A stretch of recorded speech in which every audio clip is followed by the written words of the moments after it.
Muy buenos días, que Dios les bendiga, Dios les guarde. Soy el pastor Percy J. Riley, transmitiendo desde la ciudad de Los Ángeles.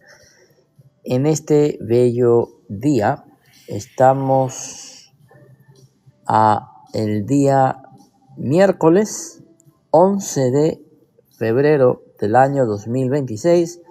Son aproximadamente las 5 en punto de la mañana, aquí en la costa del Pacífico, en Estados Unidos de Norteamérica. Hoy seguimos con la serie Pentecostalismo ocultista y estamos hablando sobre el tema exponiendo la falsedad del dispensacionalismo. Y el tema que vamos a estar hablando en esta mañana, que es un tema que comenzamos el día de hoy y si Dios lo permite lo vamos a terminar hoy, es si nuestra salvación es eternamente segura. ¿Por qué la Biblia advierte tan severamente contra la apostasía? La razón por la que la Biblia nos advierte tan severamente contra la apostasía es porque la verdadera conversión se mide por el fruto visible. La conversión no es recitando una oración del pecador, como lo hacen dentro de las iglesias pentecostales, que cuando termina el pastor se hace una invitación para pasar al frente, al altar, y repetir una oración, que es la oración del pecador, en la cual se reconoce que la persona es un pecador y que necesita un Salvador y confiesa a Jesucristo como su único y verdadero Salvador. La verdad, no existe evidencia bíblica en ninguna parte que una persona se convierta a Cristo, sea salva simplemente por recitar la oración del pecador. Cuando Juan el Bautista estaba bautizando a la gente en el río Jordán, él les advirtió a aquellos que pensaban que eran justos, hacer pues frutos dignos de arrepentimiento. Mateo capítulo 3, versos 7 al 8. Entonces, la pregunta que surge es, ¿cómo sabemos? Buenos días, mi estimado, Pepe el Trueno. Dios me lo bendiga. Gracias, buenos días también para usted. ¿Cómo sabemos entonces que una persona es salva? Por los frutos. No por los dones, no por saltar, no por gritar, no por profetizar, no por el hablar en lenguas, no, simplemente por los frutos. Ahí se mide quién realmente es un discípulo de Cristo y quién no es. Jesús advirtió a aquellos que lo estaban escuchando mientras predicaba el Sermón del Monte que todo árbol es conocido por su fruto. Mateo 7:16.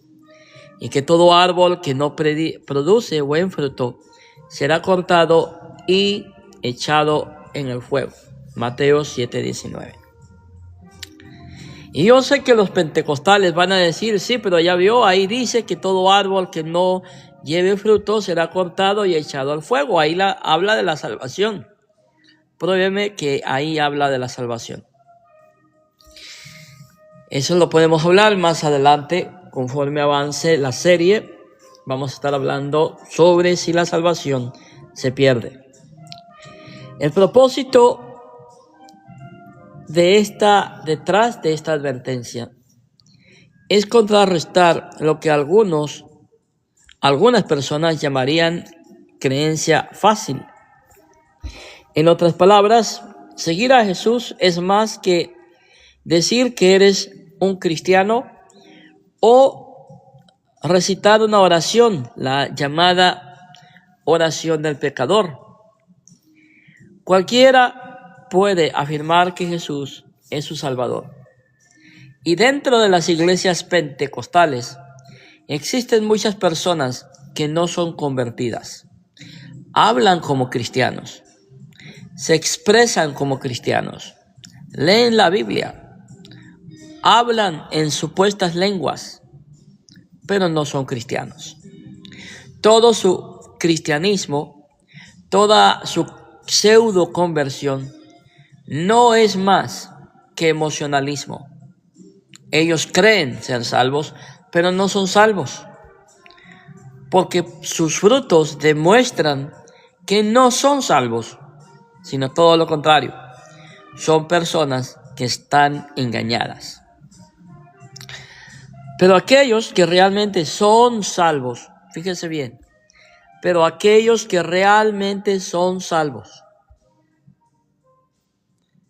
dentro de la iglesia hay dos tipos de creyentes. Los que son salvos por emocionalismo, porque recitaron una oración y dijeron: yo acepto a Cristo como mi único y verdadero Salvador. Y están aquellos que realmente han tenido un encuentro personal con el Dios de la gloria y que han sido transformados, regenerados por el Espíritu Santo y que están produciendo fruto visible y que no hay ninguna duda que sus frutos demuestran que son realmente cristianos. Pero ¿qué vemos en TikTok? ¿Qué vemos en la vida real? Vemos gente que se dice cristiana, que es mala, que es grosera, que es arrogante, gente chismosa, gente que dice malas palabras. Y aquí en TikTok lo vemos claramente. ¿Cuántas veces hay evangélicos que uno dice: Dios mío, ¿y esta persona es cristiana? ¿Cómo pudo decir eso? Sencillamente, no tiene a Jesucristo en su corazón.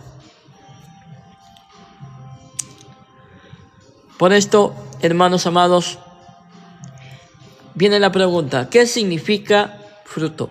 ¿Qué es el fruto? El más claro ejemplo del fruto cristiano se encuentra en Gálatas capítulo 5, versos 22 y 23.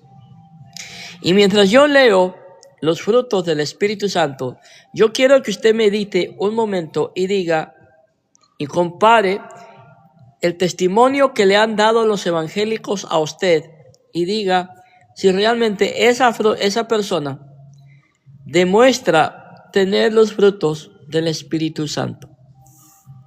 Por esto, el más claro ejemplo del fruto cristiano se encuentra en Gálatas 5, 22 al 23, donde Pablo describe el fruto del Espíritu Santo.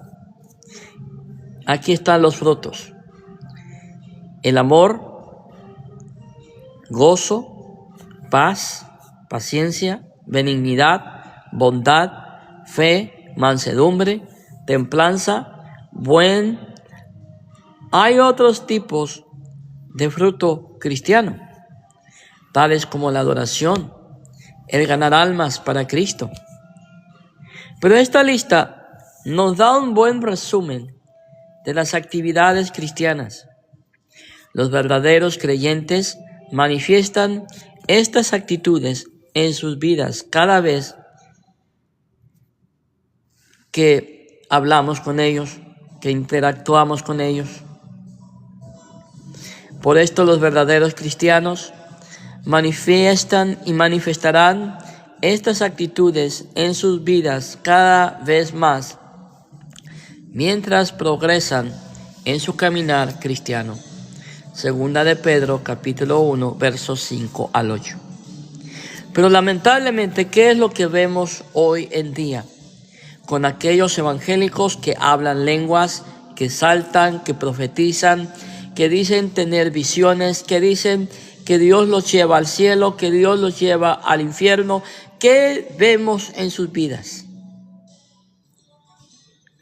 ¿Qué vemos? Vemos arrogancia,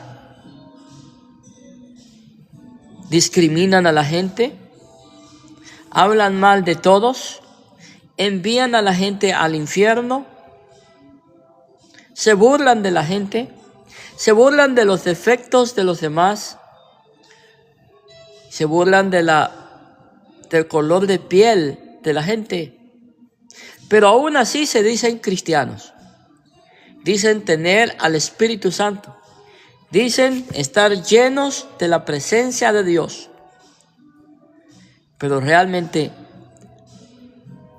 ¿vemos la presencia de Dios en sus vidas? La respuesta es clara, es sencilla. No la vemos. Los verdaderos discípulos que dan fruto. Permítame un momento.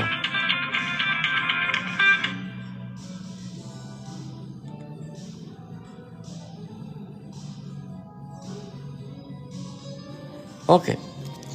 Estaba diciendo, y sí, estoy en mi trabajo.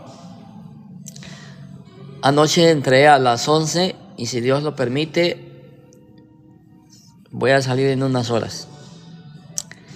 Los verdaderos discípulos que dan fruto son quienes tienen la garantía de la seguridad eterna y quienes perseveran hasta el fin. Fijémonos bien en esto. El perseverar hasta el fin no significa que serás salvo. No, tú perseveras hasta el fin porque eres salvo. Eso es lo que enseña la Biblia. ¿Ven cómo los pentecostales tuercen la Escritura? ¿Ven cómo los pentecostales manipulan la Escritura? Ellos dicen que usted será salvo si usted persevera hasta el fin, pero la Biblia no dice eso. La Biblia enseña que quienes perseveran hasta el fin son aquellos que tienen la seguridad, la garantía de la vida eterna. Y quienes perseveran hasta el fin, aquellos que realmente han conocido y han tenido un encuentro con Jesucristo. Perseveramos no para ser salvos, perseveramos porque ya somos salvos. Al señalar que aquellos que fueron conocidos desde antes por Dios fueron predestinados, llamados, justificados y glorificados, no hay pérdida en el camino. Los pentecostales predican un evangelio de miedo, un evangelio de manipulación psicológica, un evangelio en el cual no hay seguridad, un evangelio en el cual Jesucristo es un mal pastor. Ese es el evangelio que predican los pentecostales. Pero la palabra de Dios nos dice que Jesús es el buen pastor. Y que aunque hay momentos en el cual el cristiano puede caer, Dios lo anima, Dios lo fortalece a seguir adelante. Por esto vuelvo a repetir que los verdaderos discípulos que dan fruto son quienes tienen la garantía de la seguridad eterna y quienes perseveran hasta el fin. Hay muchas escrituras que confirman esto. Romanos 8, 29 al 30. Aquí, este versículo delinea la cadena dorada de la salvación, al señalar que aquellos que fueron conocidos desde antes por Dios fueron predestinados, llamados, justificados y glorificados. No hay pérdida en el camino. Jesús no pierde sus ovejas. Jesús no pierde aquellos a los que el Padre le ha entregado. Decir que la salvación se pierde es decir que Dios es incapaz de poder proteger, de poder mantener a sus hijos. Filipenses 1:6 nos dice que con el Espíritu Santo como una garantía de nuestra herencia hasta que la poseamos. La garantía de Dios de que nuestra salvación es genuina, es eterna y es segura, es el Espíritu Santo. Juan 10:29 afirma que nadie puede arrebatar las ovejas de Dios de su mano. Estimado creyente, si en tu iglesia te enseñan que tú puedes perder la salvación, si en tu iglesia te enseñan que tú puedes apartarte de Dios y que Dios no puede hacer nada para volver a traerte a su redil, déjame decirte que te están mintiendo. La salvación no se pierde. Por ende, el creyente no se puede perder. ¿Por qué? ¿Por qué el creyente no se puede perder? Como enseñan los pentecostales. Porque estamos en las manos de Dios. Y no hay nada ni nadie quien nos pueda separar del amor de Dios. Yo le creo a la Biblia. Usted puede creerle a quien usted quiera creerle. Si usted quiere creerle a los pentecostales que enseñan temor, que enseñan prejuicio, que enseñan odio, que enseñan que la salvación se puede perder, usted tiene la libertad de creerlo. Si usted quiere vivir en un evangelio de miedo, lo puede hacer. Si usted quiere creer en un evangelio de inseguridad, lo puede hacer. Pero yo y mi casa decidimos creerle a Dios. No hay nada ni nadie que me pueda separar del amor de Dios. Hay muchas otras escrituras que dicen lo mismo. Los verdaderos creyentes están asegurados eternamente en su salvación. El pentecostalismo enseña todo lo contrario. Enseña que tú te puedes separar de Dios. Enseña que Dios es inútil para que tú tengas seguridad de tu salvación. Por esto, repito, los verdaderos creyentes están asegurados eternamente en su salvación. ¿Sabes por qué? Porque mi salvación no depende de mí. Mientras que el pentecostalismo enseña que la salvación depende de lo que yo haga o deje de hacer, la palabra de Dios me enseña que mi salvación depende de Cristo. En Él estamos seguros. Él es la roca eterna de la salvación. Los pasajes que advierten contra la apostasía sirven para dos propósitos principales. Primero, ellos exhortan a los verdaderos creyentes a asegurarse de su llamado y elección. Y fijémonos que estoy hablando de verdaderos creyentes, de aquellos que han experimentado, han tenido un encuentro real con el Dios de la gloria. No estoy hablando de esos creyentes Mickey Mouse. No estoy hablando de esos creyentes carretas. ¿Sí saben lo que es un creyente carreta?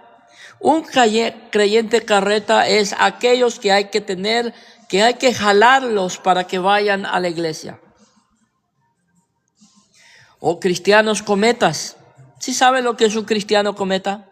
Un cometa es una masa rocosa que pasa por la tierra cada 200, 300 o 400 años.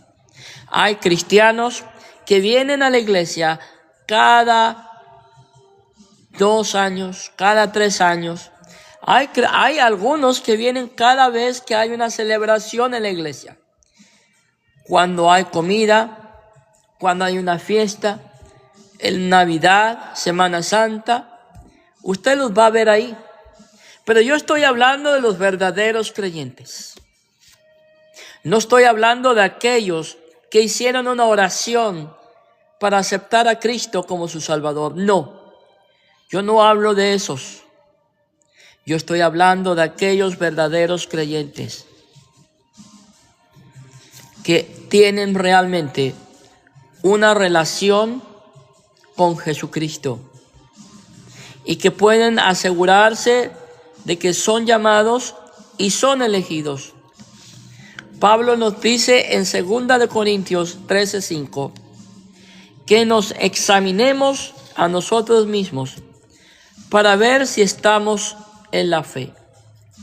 Si los verdaderos creyentes son seguidores de Jesucristo, producen fruto.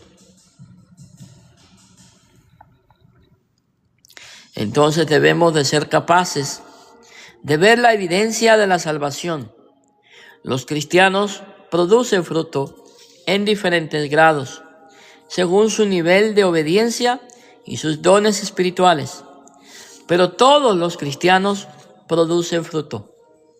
No existe cristiano redimido, regenerado por el Espíritu Santo que no produzca frutos. Y debemos de ver la evidencia de ello mediante un autoexamen. San Pablo nos llama a autoexaminarnos. Y yo sé que van a haber evangélicos pentecostales, que va a haber, ya vio, Pablo dice que nos debemos de examinarnos, de autoexaminarnos. Eso quiere decir que la salvación sí se puede perder. ¿Pero es realmente eso que habla San Pablo? ¿O es una manipulación pentecostal? Porque los pentecostales son bien buenos para manipular la Escritura. Ellos interpretan la Escritura de tal manera que la Escritura tiene que decir lo que ellos quieren que la Biblia diga. Pero hermanos, no se trata que la Biblia diga lo que uno quiere que la Biblia diga. Se trata más bien que cuando leamos la palabra de Dios, leamos lo que la Biblia nos está diciendo a nosotros. Ahora, habrá periodos en la vida cristiana donde no hay frutos visibles. Estos serían tiempos de pecado y desobediencia. Sí, el cristiano puede pecar. El cristiano puede desobedecer.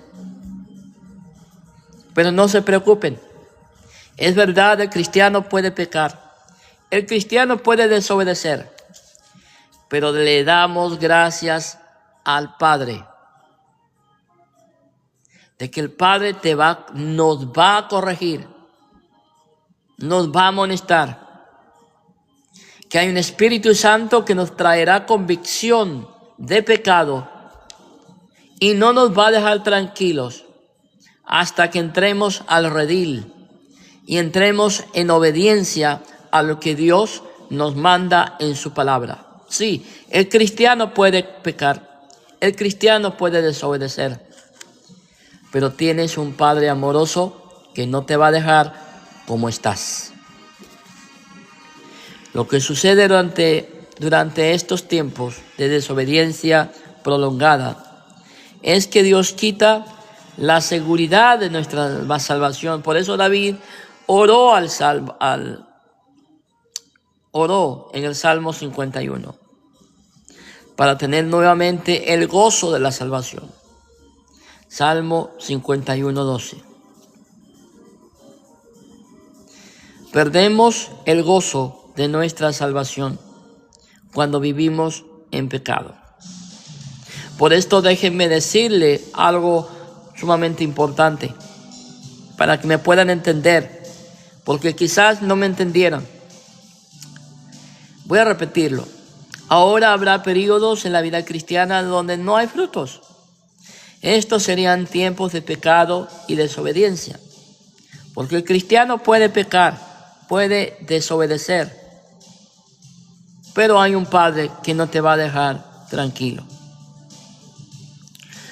De cualquier manera, Dios te va a traer a la obediencia. Lo que sucede durante estos tiempos de desobediencia prolongada es que Dios quita no la seguridad de nuestra salvación. Por eso David oró en el Salmo 51 para tener nuevamente el gozo de la salvación. Salmo 51, 12.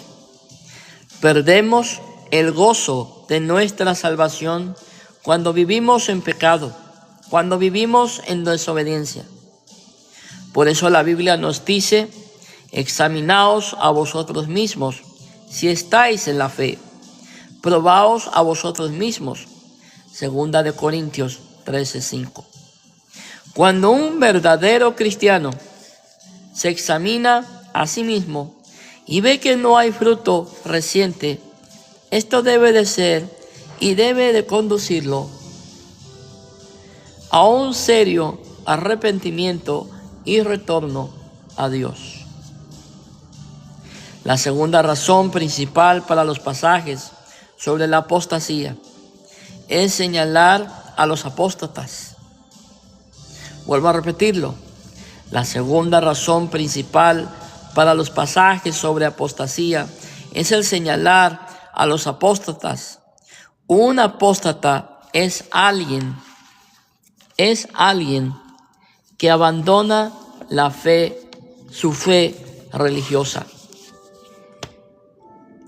La Biblia enseña claramente que los apóstatas son gente que hace profesiones de fe en Jesucristo, pero nunca lo recibe genuinamente como Salvador. Mateo 13, del 1 al 9. La parábola del sembrador. Esta palabra ilustra este punto perfectamente. En esa parábola, un sembrador siembra semilla sobre 4 tipos de terreno: en tierra dura, pedregales, tierra ahogada por espinos y tierra recientemente trillada. Estas tierras representan 4 tipos de respuesta al Evangelio. La primera es el rechazo puro, mientras que las otras 3 representan varios niveles de aceptación.